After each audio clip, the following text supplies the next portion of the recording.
June 6th, 1970, I got off my truck. I went home, got a shower, headed for the Cozy Keg like I normally did every Friday night. But this Friday night was different. The bartender let me in early like he always did. He told me I went down and sat down in the back corner at the end of the bar where I could watch the front door. The reason I was watching that front door was because I'd gotten a fight with three guys the weekend before, and our enemies were coming in and walking up on us in bars and stabbing us or shooting us from the door, and I was taking a big chance. I was back there sitting on that stool at the end of the bar, and I heard this voice behind me say, "Get up and leave now." I jumped up ready to fight. I thought somebody done snuck in that corner with me, but there was nobody there. Well, then I figured out who it was because I grew up in churches. I knew it had to be God, so I got up and I left. I headed for the door.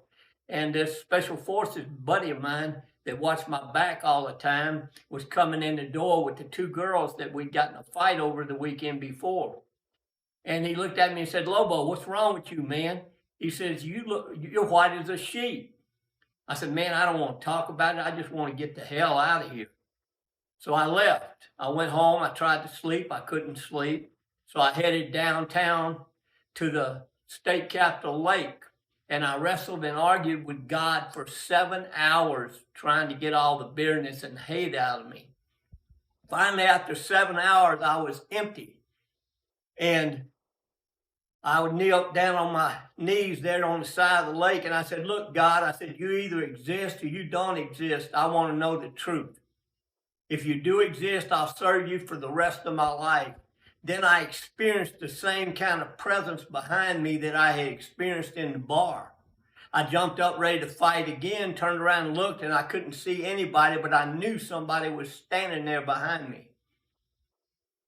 Next thing I know, I experienced the peace of God for the first time in my life.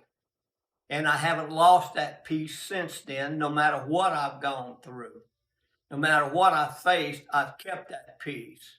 The secret to living a Christian life is to pray until you get the peace of God and let God control your life.